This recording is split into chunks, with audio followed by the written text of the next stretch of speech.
All right. All right. How's everyone doing? I know that you can't see me. It's like the disembodied voice. Where is he? Ooh, ah. I am here. It is I, Marwan Cameron. And, I'm not alone. I buried the lead. I didn't tell you what this was about. Let me just make sure that we're coming through loud and clear before we get into it. Let's see. Can you see me? Can you hear me? Oh, yeah, we're good. All right. I'm not here alone. Guess who I'm with? I'm with Mark Boatwright Frost in the house. Hit the horn. I'm too far away from the horn to do that. I have to set that up now that I'll be doing more shows, which require me to be a part of the audience. Then I need to be able to control everything, right? So I've got the cameras that I can control, but I can't control my sound pad. But Mark, how you doing? I'm doing good. Yourself? Oh man, you know what? I'm blessed and highly favored. It's Sunday. It's feeling good. And when's the last time we've done a show where we've been in the same place? Never. Never? We have never been in the same place when we did a show. Okay, that's kind of crazy. So this is a first. Yes. We're in the same place at the same time doing a show together, even though this is kind of a special show, and I'm highly blessed as well because we have a special announcement to make. I like it. Well, I'm going to let you make the announcement. Okay, so for those of you who don't know, I have been doing a training regimen with Kitsap Transit for the last 3 months and have been unavailable to do tipping points and puzzle pieces. Just no time to do it. And I wanted to say that Marwan and I have been talking and the training is coming to an end. So we will be resuming tipping points and puzzle pieces in early August. Nice. Oh man, I'm looking forward to it. I've definitely been missing tipping points and puzzle pieces. It used to be the best hour of your week. Then it became the most human hour of your week. And I hope that, many of you have been missing it also. Well, and because of the training and because of the things I've been doing, we have some new topics that we're going to be talking about. Ooh, I like it. So we're going to be going into, we'll be talking about music. Okay. Did you know that classic rock is still the most listened to genre of music ever? That doesn't surprise me because as I get older, I'm, not in my yard. Well, this new music is not music. But and this is a shameless plug. At me. This is a shameless plug for Rick Beato. If you haven't watched him on YouTube, you should. Who?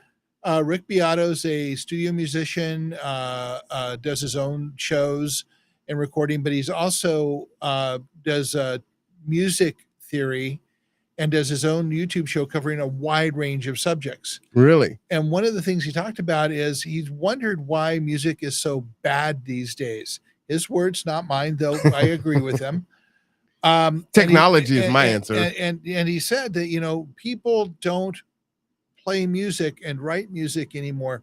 They write the lyrics and then 12 producers come in and make it sound like everything else. We will be talking about why that is. Okay. And we will talk about how that connects to a larger picture and how that affects all of our lives. And we might even bring in a little bit of AI and why that is the way, where we're heading technologically and how much we're losing in the process. That's what I'm thinking. That would be my first guess is AI is a big culprit. It's not AI per se, but we're heading into an AI world where people have fewer and fewer real connections with the process and with the development of the subject, in this case, music. I think it's going to get worse too, right? I do, but we'll save that for tipping points and puzzle pieces. Let's not bury the lead. So we'll be talking about that. We'll be talking about while we do not do politics, and we will be doing another show shortly talking about that. We will be talking about the process of politics. We will be talking about civics. We will be talking about understanding how our government works. And I will tell you this from our own local elections here, as I was reading through the ballot, and I like to read everybody's information on the ballot, because I think it's fair to look at everybody, even though you kind of sort of know who you're probably going to lean toward. And I will tell you that the one thing that happened over and over and over again as we went through the ballot is they couldn't make a statement about why they want to do the job. Mm. They obviously didn't understand what the job was. And yet here they are on the ballot for the primary for governor, for senator, and they have no idea what the job is. Their statements are superfluous. They don't say anything, and they can't read the questions and answer the questions. And that scares the hell out of me that people are running for senator or governor or lieutenant governor, and they don't even know what the job is. And I think that's a failure in our education. And we will be talking about that in future Tipping Points and Puzzle Pieces. You know, I'd also like to see if they could pass a law where you had to answer the question straight up, especially once you're elected, right? You have to, whether you think your constituents are going to agree or not. This is the question: is the sky blue? You must answer what you believe the answer is, and not waffle and not dodge and let time run out and answer another question. We need to get honesty back. Well, yeah, but that's our job, really. Mm-hmm. I mean, I am a proponent of the fact that it's we the people, and we the people are the ones who are supposed to be doing the driving here. And we have gotten to a place where we elect people expecting them to do the job that we need to be doing. And so that's part of what we're going to be talking about too. We'll be talking about the new social network that we've created for people to connect and to work with. There's so many things that we have worked on. Even though I haven't been available for Tipping Points and Puzzle Pieces, there's a lot of work that's been done. I hope too, when we come back, that we will tie in our resilient network into our broadcast, right? I think we should. And we would have our word of the day or our question and challenge folks to do something from one week to the next. And I think that's a good place for that to live. There will be homework. I like it. There will be homework. I like it. And then pull that out and say, okay, did you do this? You can follow, people can give feedback, and then that'll also help generate discussion as well. So yeah, I'm looking forward to it. What's the next big thing that Roseco has going on? Well, I think you need to stay tuned because we're in the preparations of doing several things. We're doing a lot of background work, but the gardens are going to be the big piece. Deanne just put forward the prepping for winter and getting ready to get yards ready for next year. There are a lot of people who have been talking about it, but haven't stepped up for it. Mm-hmm. Matthew on our board of directors have been working with Habitat for Humanity. Okay. To put together the very first Kitsap tool library. Yes. And we have just had donated a wood chipper and a rototiller. Oh, really? And one of the drivers from Kitsap Transit who fixes these things is, I'll just say his name's Greg Sanders. Awesome guy. He's been doing gardening for his neighborhood for over a decade. Shout out to Greg. And he is going to take these and fix them for the tool library so that they will be able to be checked out. And then we can do tilling the yard and getting things ready for the next year. Man, I might have a lawnmower to donate. Well, it may need a little small work. It did work and it just won't start now. So this is what's going on. We've got a couple 300 tools and more tools coming all the time. Habitat for Humanity and the group that doing the tool library that Matthew's driving are finalizing the whole idea of the space. And then we will have a tool library here where you can basically go and check out the tool you need. And is there going to be a cost associated with that? That's going to be like a library. You go check out the tool and bring it back, and then the next person gets to use it. So you're saying it's going to be free 99? Yeah. Free 99. Free 99. Woo! That is my favorite price, Mark. Yep. Free 99. So this is what these are things we're working on. We're working on a very large power initiative. You'll be hearing more about that as we move forward. The gardens are the big piece, food for all, making sure that's there. By the way, did you know that green peppers and peppers have basically tripled in price over the last 2 weeks? No. So let's talk for a moment of climate change. You've heard us talk about this all the time. People deny whether it's man-made. We had a hurricane in Mexico, Western Mexico, about at the end of last year. Mm-hmm. That delayed the pepper growing season. Wow. So we aren't getting peppers from Mexico right now. And so the peppers that are available, a bell pepper is $3.50 to $3 a piece. Wow. Where did you go to buy that? SARS, grocery outlet. SARS? Grocery outlet? Yeah, Winco. Wow.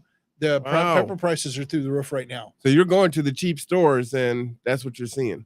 So understanding that and thinking about that, a hurricane last year is affecting our ability to get food at a reasonable cost this year.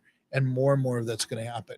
So growing gardens locally, growing peppers locally, having every neighborhood have a garden, that is our goal. And next year we want to explode and do that much more. Terry, can you do a favor for me? Will you sit in that chair and just type on the chat? We got folks talking to us, but I can't see from where I'm at.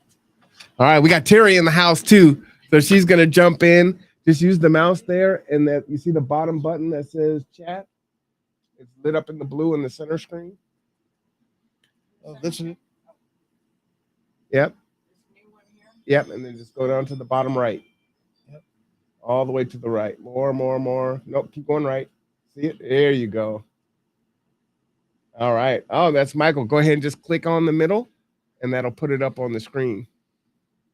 No, we're right on Michael's name and the thumbs up. Yep, go ahead and click anywhere there. Yep. Boom. That puts it up. See, you too can run a podcast just like that, right? Instant expert. Shout out to Michael. What does it say? Michael E? E-I? I don't have my glasses. Shout out to you, Michael. So anyway, this is to announce that we're going to be back with Tipping Points and Puzzle Pieces. It's going to cover a lot more ground. We're going to be talking about the projects we're doing. There's some housing things in the background, but when you hear us talk about things, we are looking at a time frame, and because of the difficulties with shelter when it comes to zoning, when it comes to land, when it comes to cost, when it comes to political will, there's a lot of moving parts. So there are things that are working in the background, and we're trying to build up a proposal that will over time basically start creating models for housing. But this ties directly into the Power for All projects, the Water for All projects, and the Food for All projects. So all of them are dots that need to be connected, and that's what we're going to be working on. Man, well, you know what? Also, there's something coming up September that it's how we met originally. It is, right? With 2 years now. Yeah, maybe a little more. Well, this will be year three. This will be year 3. We met at the 9/11 event in Bremerton 3 years ago. And we have been told that we are going to be highlighted and perhaps presenting at this year's, talking about how to have a more survivable Kitsap. And we'll go beyond that to say how you can even thrive in the process. So we're looking forward to that as well. Also, we've set a date for the next Stone Soup. Oh, okay. It's going to be January 10th of next year. January 10th. All right. So if anybody has a location that they could let us know about, we're looking for a new location. Last year's did not work out as well as we would like. So we need a location with a kitchen where we can feed people and have an event. If you got something or somebody who is willing to donate that, let us know, because we're starting to plan now. Man, and there is a lot of planning that goes into Stone Soup. An awful lot of planning. I'm assuming our next few board meetings, Stone Soup is going to be top of the agenda. In regards to the 9/11 SOS, which is the sacrifice of service, obviously 9/11 stands on its own, but there's a big emergency management piece, and that's again how I met Mark, and then ended up joining Resilient Ecosystems because I thought it was important. We're here on this peninsula, we're very isolated, and we need to be prepared, right, for anything. And part of that preparedness is getting to know your neighbors, and connecting with people around you. Well, and growing, right? You're talking about the price of peppers, and I did my kale, last year for the first time, and this fall and winter, Deanne is going to help me get my crops back. So I'll try something that's resilient. You see what I did there? Yeah. That will help me through the winter time. Just because I don't have a lot of time, but I still want to, exercise that muscle of growing. Right. And Matthew's going to be going through harvest in about a month. So really? I've got to get up there and get some video. Right. Absolutely. Oh man, what's he growing up there? Well, I know he's got peas going on. He's got tomatoes. Yeah, cabbage, lettuce, Mm, a lot of stuff. peas, huh? Yeah, Interesting. ours blew up like crazy. We had a whole bunch of snow peas and snap peas. Really? Yeah. Oh man. All right. I wonder if there's a place where we can create a Mighty Networks for resilient, where people can send in their pictures of their gardens and Absolutely. things like If that. Would be if pretty you're fun. part of okay, Mighty Networks is if you go to the reseco.org webpage, you'll see the link there. So you Use your mouse. if you go there, you'll be able to see the QR code and the link to Mighty Networks. Go to that page. It's free. It is a social media network specifically for Click it again. developing resilient communities. Oh no, click it again. Click it again. And that will chat. and we will be able to, there's already a lot of stuff there. There will be more there, but if you join the networks, please submit your pictures of your gardens because we want more and more of that to be done. What was the website for It is reseco.org, reseco.org. And if you go there, there's a link to the Mighty Networks. If you catch up with one of us on Sunday morning at Cups Cafe, we have links on the table with us. So, and then Terry, after you hit enter, that'll pop that up there. Where you click on Michael's question there, he says, "I like your gardening idea." You just click it once, and it'll pop up. You took it off. Go in the middle of Michael for the second question. There, you click right there. Just click it once. There you go. It just takes a second. I like your gardening idea. What advice do you have for apartment dwellers? window boxes. What are they? Window boxes. Window boxes. Yeah, you have window boxes. You can grow herbs. You can grow peppers. You can grow tomatoes. Really? Yeah, just any place that you have light in your apartment, you can put a window box or a little growing box and just grow small amounts. If you have agreements with other neighbors where they're growing some things and you're growing others, and you just swap them. Do you guys do any window box growing? We haven't so far, but technically we should be, but we actually do a lot of growing. Got you. If you I don't have sun yeah, for me to do a window If box you- in my kitchen, but if you have a deck in your apartment or a little place outside, Terry found these bags instead of like that are like pots, but they're flexible, Mhm. and she filled them with dirt, and we've got 8 tomato plants growing out of them right now. Oh, really? Yeah. Oh, nice. So yeah, you can move them around, and we're about to have a whole bunch of heirloom heritage cherry tomatoes. So what are some of the easiest things to grow, Mark and Terry, inside using a window box? Let's say you're a new grower. Our basil hates outside, Really? but it's been growing really well inside. Oh, nice. Okay. So And basil's not cheap, right, in the store? no, basil's moderately inexpensive if you can find it, but your own fresh basil, and not to again, I'm trying not to go into a lot of the detail that we normally do in tipping points, but there's a lot of studies that have tracked the fact that we've lost 50% of our nutritional value since the 1950s. Mm. So a tomato today, an apple today is 50% less nutritious than an apple in the 1950s. So growing food in healthy soil in your home is going to provide you with 50% more nutrition for the same thing you're buying in the store. Nice. So why would you not want to do that? If you grow inside, would you have less issue with are they called aphids, those little bugs? Yeah, a lot of the unless they come with if you get a starter and it comes with the starter, Gotcha. but you spray it with vinegar and it pretty much takes care of that. But it might be easier to maintain inside because than the outside. bugs are. Yeah, So that might be a good way too. and certainly have less problem with moles. Or moles. Okay. Michael, what are you thinking about growing in your window? My kitchen window, typically you've got the garden window. In my old house, it was great. If I was a grower, I could have. Yeah. It had 3 shelves on there. I mean, it was designed for it. But I don't have a window over my sink. It's just a wall. Yeah, but I have a super helpful thing. What's that? I have Terry. Terry is the green See, thumb of all green. Is Terry thumbs. the light? Yeah, she's Terry the one that smiles and it's like and everything. pretty blooms. much. She has a monstera plant that is like 7 feet tall Oh, really? and takes over like a quarter of our living room. Is that edible? No, but Oh. it's It's just a decorative. plant. But yeah, our entire garden is Terry. Wow. I help periodically with like, watering and stuff, and so I don't kill the plants, but predominantly Terry is the person who grows. It's not that growing is so hard, but you have to have the attitude toward it.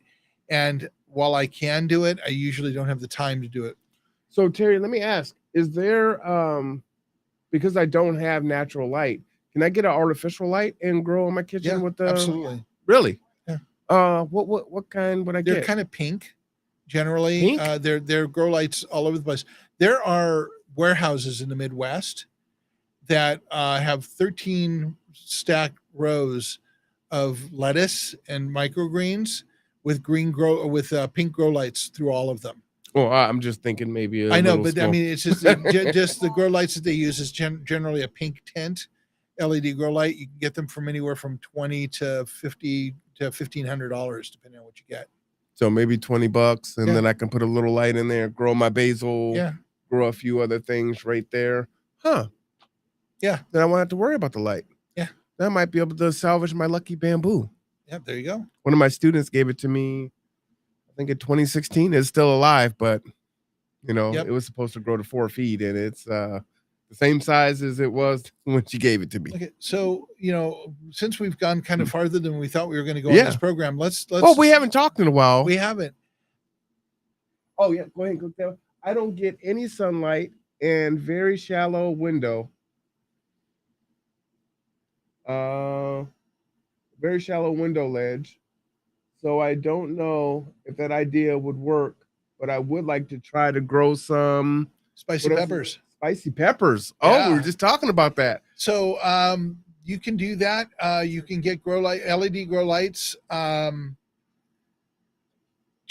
Okay. So here's my trick, and this is going to be beneficial for the next thing we're going to talk about. Mm-hmm. My trick on Amazon.com is if I'm looking at something, I want to have somewhere in the neighborhood of 10,000 and more reviews before I buy anything. Okay. But you can look for grow lights, look for people, and go read the comments. If you can find a good grow light for $20-$25 on Amazon, use that. It will help you grow the peppers. Light and heat. Terry found a heating pad for pots that you put underneath the pots, and it keeps it warm. So with peppers, you're going to want heat and light. So a grow light and a heat pad made for that, because they're water resistant, would be beneficial. You should be able to grow peppers in your window. So Michael, if you get a chance, or if you haven't done it already, go to roseco.org and join the Resilient Network. And I believe there's a place in there where he can post. Yeah. And maybe we can put that in there and come up with a recommendation. Gonna do Right. something in the kitchen. You want to grow peppers? Here's what you need. That would be tremendously helpful.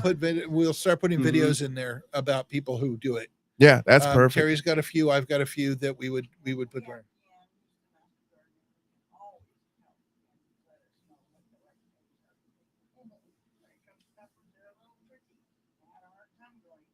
Peppers are tricky. Yeah, it takes heat and light, which we don't have a lot of in Washington State, Mm-hmm. at least for peppers who like a more tropical climate or a more arid climate.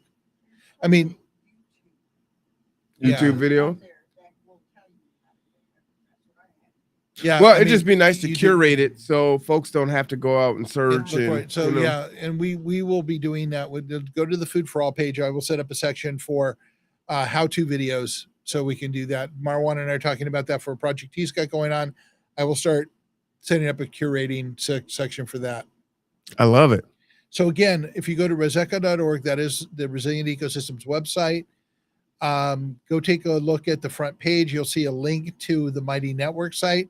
It's essentially a social media network that is not Facebook, does not have trolls, does not have algorithms that will prevent you from seeing things. It is for us to completely interact without somebody else's priorities getting in the way. Michael says, go ahead and click on that, Terry. Laugh out loud. I already have. Mark even gave me a t-shirt. Gave me a Roseco shirt. Okay. All cool. right. Awesome. So then, yeah, if you've already done it, then if you want to drop it in there so that Mark doesn't forget to set that up in there, that would be great. And I may actually try it this fall and winter also. One good thing is last year I did the kale in the backyard, which is kind of far away and upstairs, and I was still recovering from my torn meniscus. So I can make all the excuses on why my kale didn't turn out after the first crop. But then we moved it to the front, and that was a little easier. And that worked better, but having something inside would definitely work well. And I think I could probably use that shelf right there and use the bottom, clear that off, and I could have three shelves there. I'm trying to kill the equipment here. Yep. There we go. I think we're back.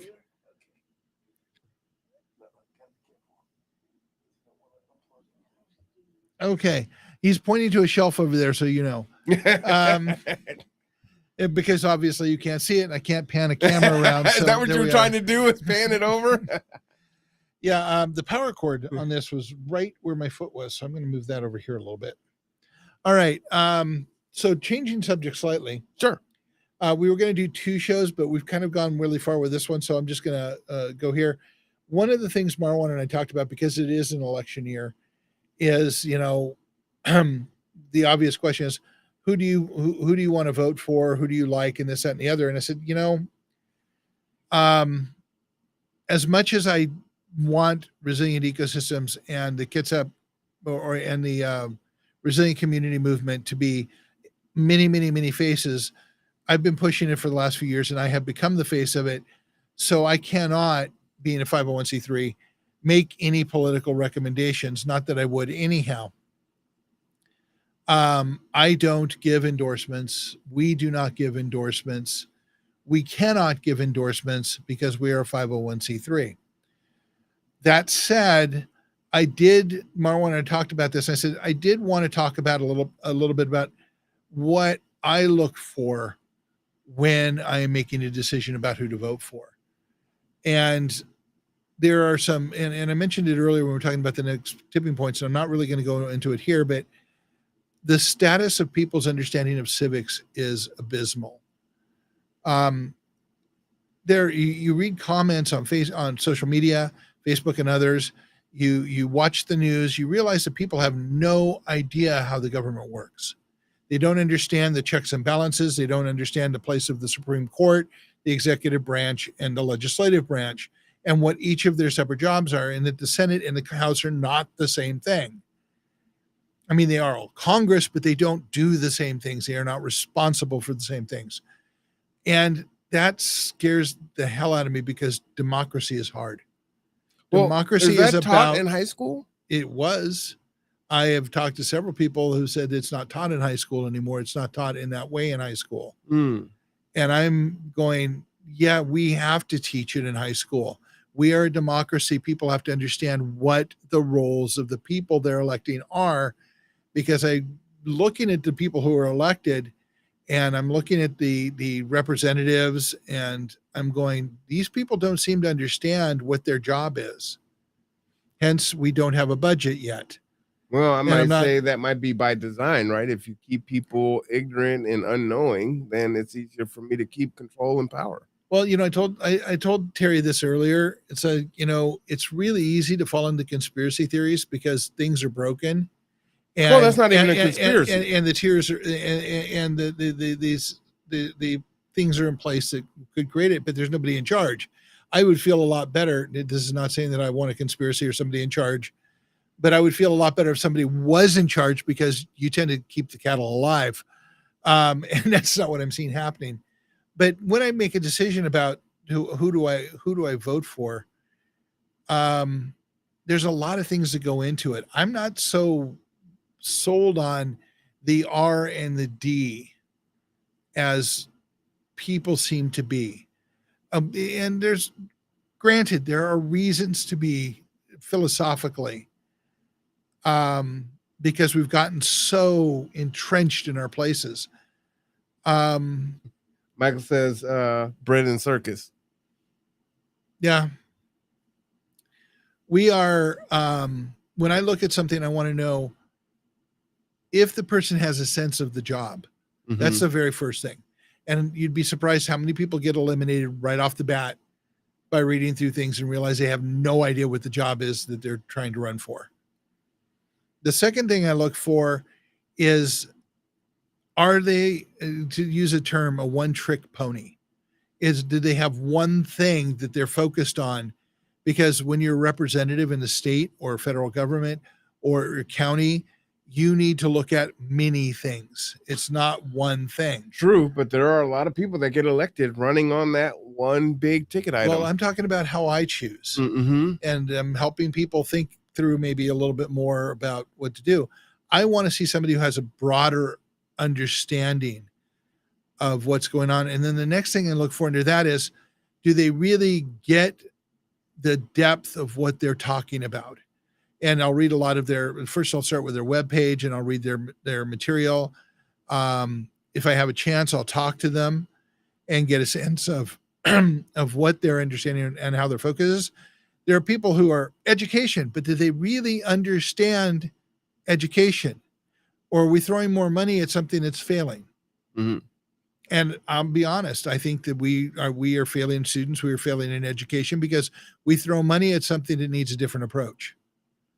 And I want to see if they're open to do that. And one of the hardest the hardest things, we had a decision when Terry and I sit down and we talk about the ballot or the pamphlet, and we go through everything and read things. The superintendent of education was a really hard thing. We read through that 4 or 5 times. We spent 10 minutes talking about the different people and what they said, and finally came up with a decision. But it's because there wasn't enough information either in the pamphlet or elsewhere to give us a feeling of their understanding of the situation. And that's quite limited to make such a big decision on. Yeah. And it's very important. Mhm. So everything we do, we look for experience, we look for understanding, we look for approach and breadth of approach, a breadth of understanding. Now, the superintendent of education is a pretty narrow job. Department of Lands, another narrow job. But I don't really care if they're Republican or Democrat or independent or anything else. And I got to tell you, this time around, some of the names that they chose for the parties they affiliated with was hysterical. Well, you know what's interesting, Mark, is I actually have the polar opposite going in on how I make my decisions. And one of those is, we've seen lifelong career politicians, Mhm. right? We also see folks that are part of the in crowd, right? Mhm. And so it was your turn, now it's your turn, now it's your turn. And so I don't necessarily look for someone who understands government, but someone who can articulate a clear idea of what they want to do and how they want to either change things or improve things that are already there.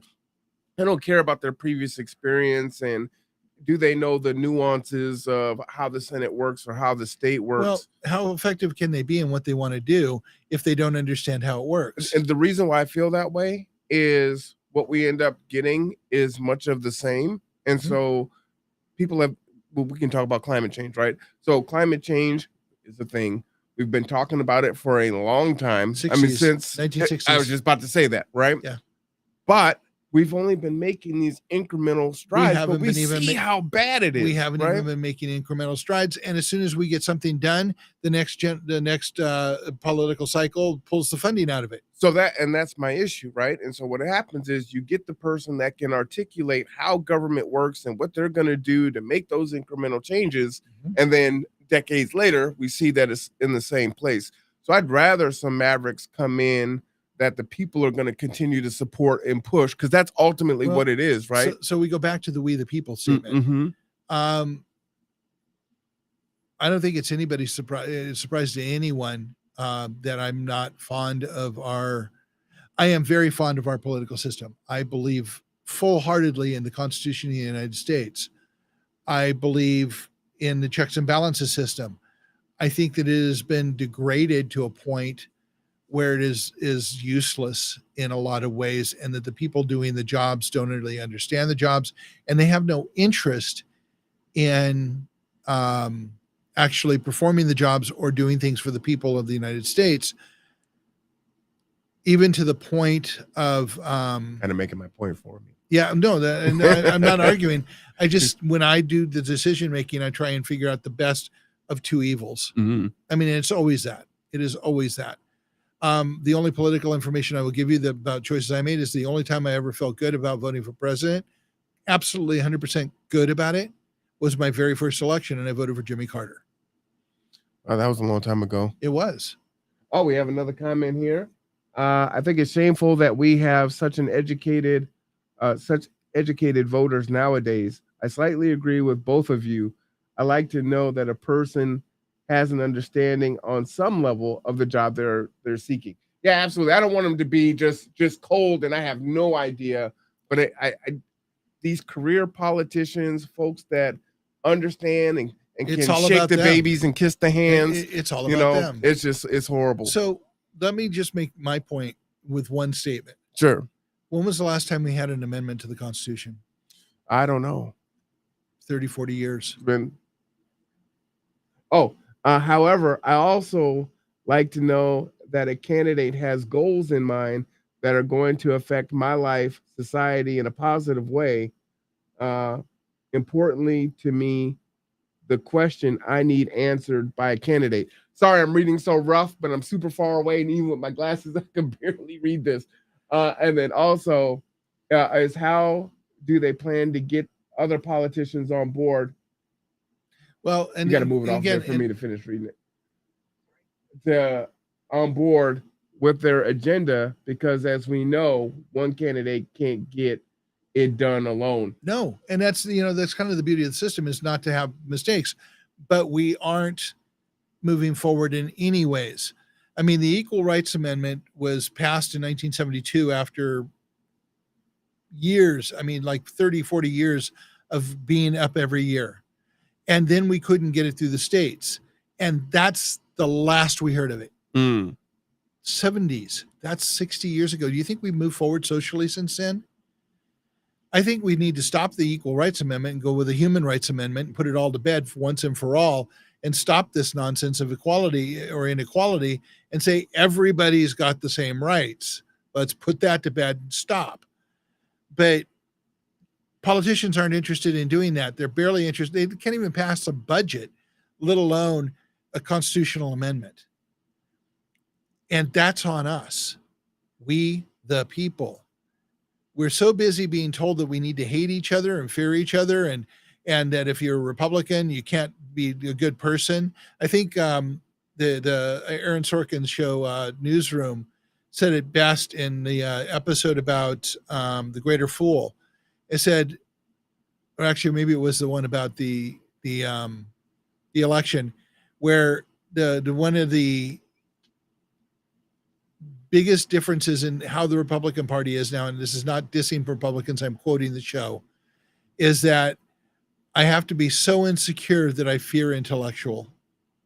I have to hate Democrats because of who they are and what they are, and can't take them as a person. I mean, it was you could say the same thing the other way. You get to hate. No, that's why I say I am quoting the show. I hear you. But my point is, we have gotten to a point of sides and competition that is not benefiting us, and we, the people, need to come together and push the human issues to get that changed. Well, I think part of that is it's a zero-sum game, but to go back to Michael's last statement, I think a big part of what we need to do a little bit differently, and not to say that grassroots groups haven't been doing that, but we need to redouble our efforts here, especially locally, is not just run, like I ran for city council last year, right? It's not enough for me as one person to run for one council seat, right?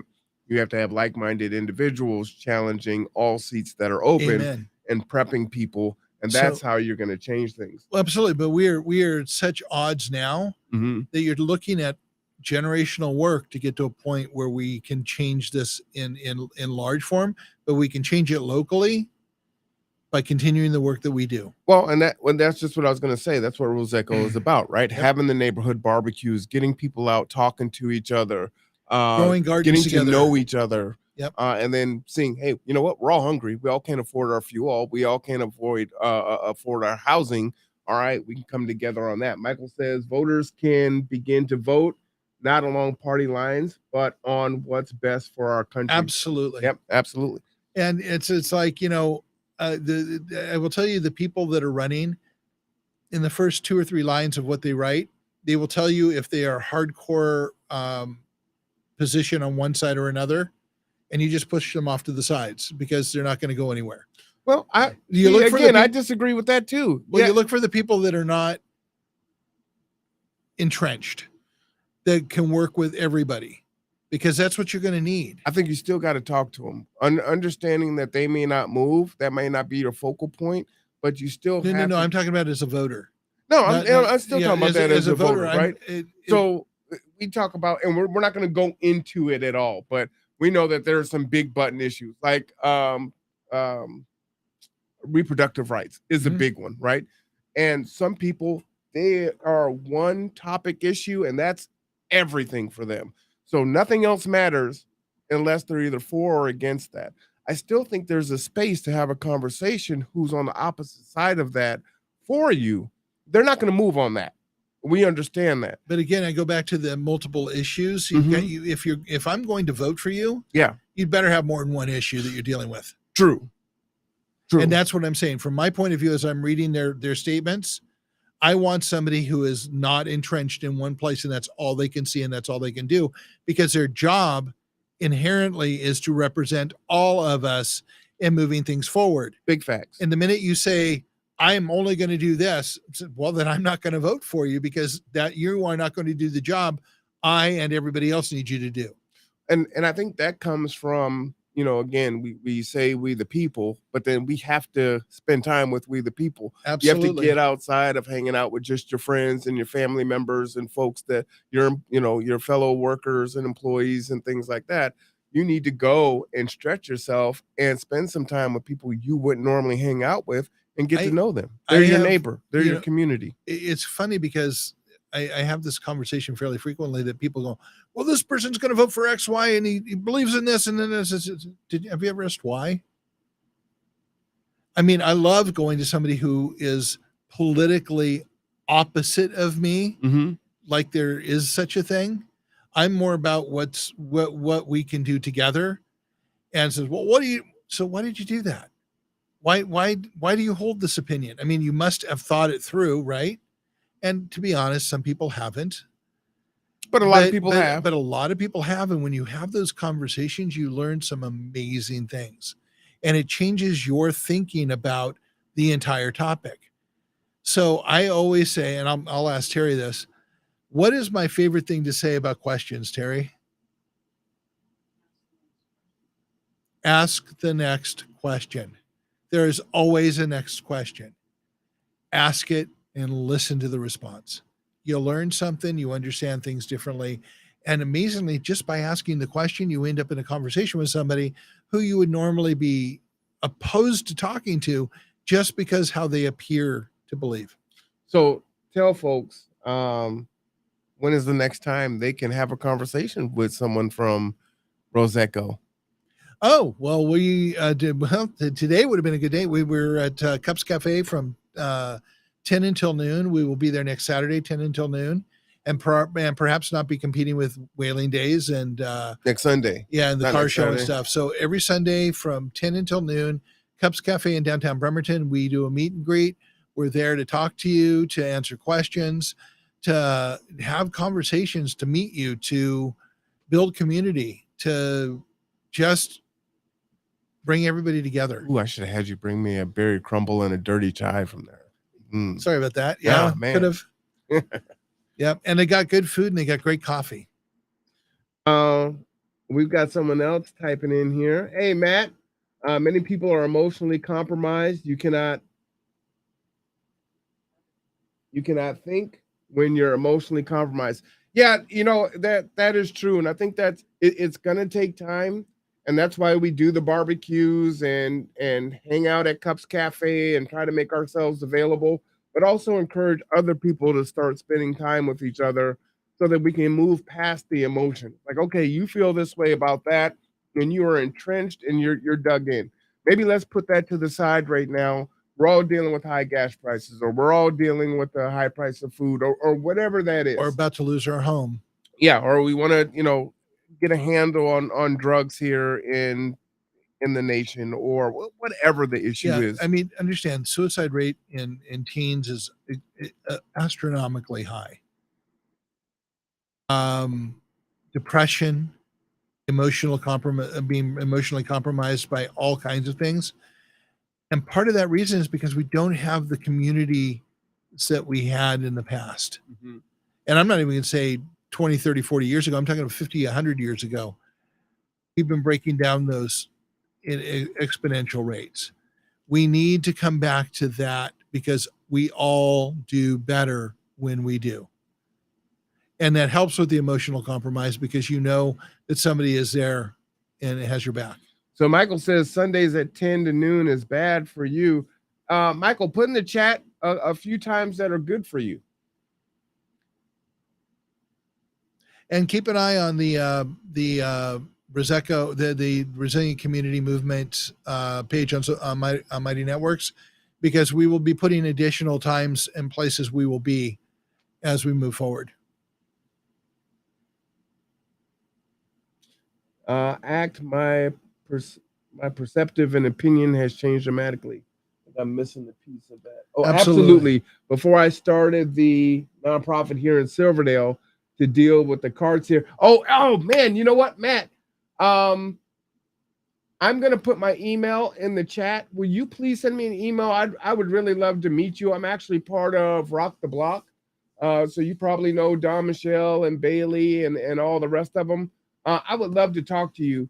I'm gonna put my email in the chat. I'm gonna have Terry do that. Will you please send me an email, marwancameron@gmail.com.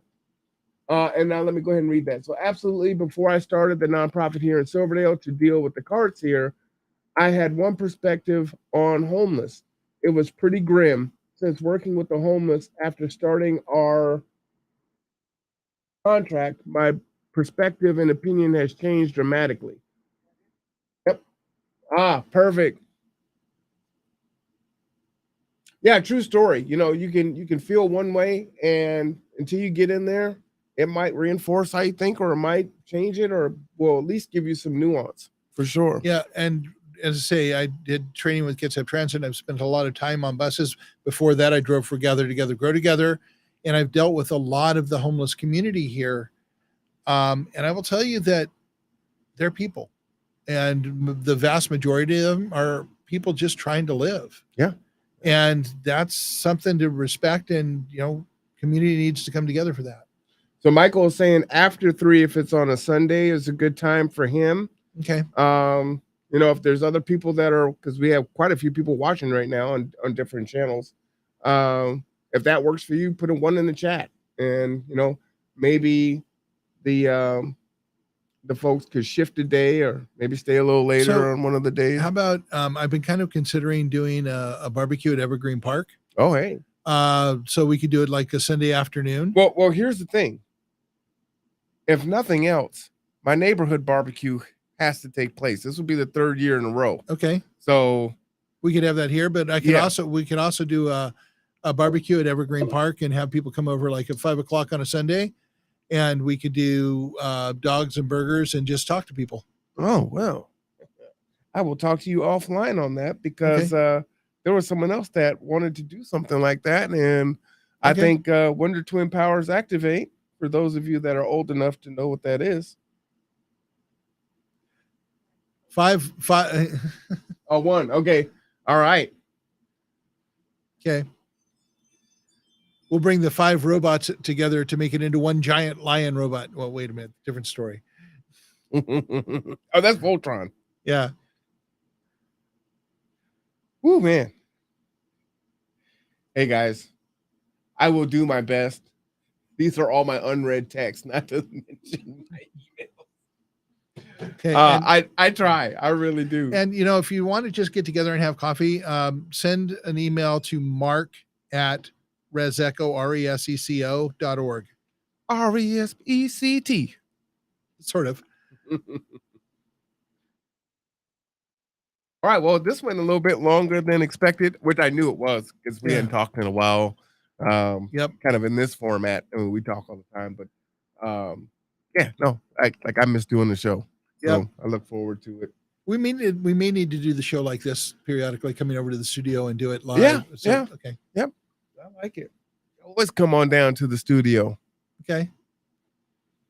Yeah, I've just got to add another device so I can bring that over here so I can have my sound effects and everything else. And I just need to bring my laptop over here so I can type in the chat. But luckily, we have Terry here today Rocking be the board. producer, which is great. Rocking the board for us. So, well, let's give some final thoughts and Okay, sign off. so well, my final thought is let's change the world together. It's about us doing the work. And the work isn't all that hard. It's better when you're together. And you know, I got to set up for the workshops at the end of the year. And you say there's pork chops? Workshops. Oh, I thought you said pork chops. I'm No, sorry. no, I haven't eaten, so No, that's workshops, not pork chops. Okay. Okay. So I haven't eaten today. Go ahead. I'm sorry. So applesauce. Sorry, no. So yeah, we're going to be setting up workshops. We're considering the Mighty Network's capability of doing classes and actually doing online classes so that we can do it more reasonably. I'm sorry. Okay. Let me read this. I miss talking with you guys. May God bless you and always stay encouraged. This is the Rev. It is the Rev. No, I didn't know it was the Rev. Okay. Why didn't you tell me it's the Rev? I'm like, because I'm like Michael EI. I'm like, or Ellington, EL. yeah. Like, oh, hey Rev, hey, you need to give me a call, Rev. Give me a call, man. I did not know that's what I'm like. I don't know what that is. Terry, you buried the lead. That's awesome. What's up, Rev? Call me, man. All right. And that's it. Let's do this together. All right. My final thing is one, don't be afraid. Things aren't going to change unless you change it. We cannot expect those that we elect to change it. That may be the expectation. Once they're elected, then you got to stay on them, right? You got to push them. You have to support them. You have to hold their feet to the fire. But at the same time, there's so much work that we still need to do. Just checking the box is the first step and a step of 150 things to do. Yep. So, let's get to moving. And one of the things we have to do that's probably more important than even checking the boxes is starting to talk to each other and find out that we have things in common that we never thought we had in common, that we can start coming together to push with the people who think that they can do what they want. Yeah, well, there you go. Terry, you got a final word? Do this all together. I like it. For those of you who didn't hear, let's do this all together. All right. Well, for old time's sake, and coming back soon, for Mark Boatwright Frost, for Terry, I am R1 Cameron. This is The Conduit. This is Tipping Points and Puzzle Pieces. We'll be back in August, y'all. All right, we'll see you then. Terry, hit the end stream in the upper right-hand corner there. Peace out. Up top. 2 more up. There, well, a little more. There you go.